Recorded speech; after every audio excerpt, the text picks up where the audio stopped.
Assalamualaikum warahmatullahi wabarakatuh. Perkenalkan, saya Nurafni Anissa Ahmad dengan NIM N0142010079, Program Studi Apoteka Angkatan 63 Fakultas Farmasi Universitas Hasanuddin. Baiklah, kali ini saya akan menjelaskan tentang pelayanan informasi obat untuk pasien diabetes mellitus. Diabetes mellitus merupakan salah satu penyakit yang tidak menular, di mana prevalensinya semakin meningkat dari tahun ke tahun. Diabetes mellitus sering disebut sebagai the great imitator karena penyakit ini dapat mengenai semua organ tubuh dan menimbulkan berbagai macam keluhan. Diabetes mellitus merupakan penyebab kematian urutan ke-7 di dunia. Indonesia menempati urutan keempat dengan jumlah penderita diabetes mellitus terbanyak di dunia, setelah negara India, Cina, dan Amerika Serikat. Penyakit DM ini, atau biasa masyarakat kenal dengan penyakit kencing manis, merupakan penyakit menahun yang ditandai dengan kadar gula darah melebihi nilai normal atau hiperglikemia. Kondisi ini timbul terutama disebabkan adanya gangguan pada metabolisme karbohidrat di dalam tubuh.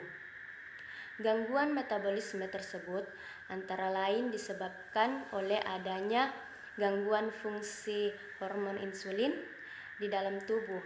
Diagnosis DM ini ditegakkan dengan mengukur kadar glukosa darah puasa dan 2 jam setelah makan, kadang-kadang dengan uji toleransi glukosa. Jenis diabetes mellitus dikelompokkan menurut sifatnya ada 3, yakni yang pertama diabetes tipe 1 yang bergantung pada insulin. Diabetes ini timbul karena defisiensi insulin akibat pengrusakan autoimun sel beta pankreas. Penderita DM tipe 1 ini membutuhkan pemberian insulin. Adapun diabetes tipe 2 adalah DM yang tidak bergantung pada insulin, timbul karena penurunan sekresi insulin atau resistensi periferal terhadap kerja insulin.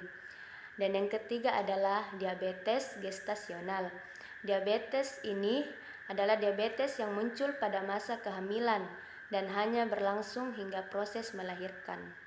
Tanda dan gejala yang dialami penderita diabetes mellitus ada 3, yaitu banyak minum atau polidipsia, banyak kencing atau poliuria terutama pada malam hari, dan banyak makan atau polipagi tetapi berat badannya tidak naik. Adapun obat yang dapat digunakan oleh pasien diabetes mellitus tipe 2 adalah obat antihiperglikemia oral. Berdasarkan cara kerjanya, obat antihiperglikemia oral ini dibagi menjadi 5 golongan. Yang pertama, pemacu sekresi insulin atau insulin sekretagogue. Obat ini mempunyai efek utama meningkatkan sekresi insulin oleh sel beta pankreas. Contohnya adalah golongan sulfonylurea dan glinit. Dan yang kedua adalah peningkat sensitivitas terhadap insulin. Contohnya metformin dan thiazolidinedion. Yang ketiga, penghambat alfa glukosidase, penghambat absorpsi glukosa di saluran pencernaan. Contoh obat golongan ini adalah akarbos. Yang keempat adalah penghambat DPP4 dipeptil peptidase 4. Obat golongan penghambat DPP4 ini menghambat kerja enzim DPP4 sehingga GLP1 glucose like peptide 1 tetap dalam konsentrasi yang tinggi dalam bentuk yang aktif. Aktivitas GLP1 ini untuk meningkatkan sekresi insulin dan menekan sekresi glukagon sehingga bergantung kadar glukosa darah. Contoh obat golongan ini adalah sitagliptin dan linactiliptin. Dan yang kelima adalah penghambat SGLT2, sodium glucose cotransporter 2. Obat golongan penghambat SGLT2 merupakan obat antidiabetes oral jenis baru yang menghambat penyerapan kembali glukosa di tubulus distal dengan cara menghambat kinerja transporter glukosa SGLT2. Contohnya dapagliflozin dan canagliflozin. Obat antidiabetes sintetik yang beredar di masyarakat kebanyakan memberikan efek samping yang tidak diinginkan. Para ahli berusaha untuk mengembangkan sistem pengobatan tradisional untuk diabetes mellitus yang relatif aman.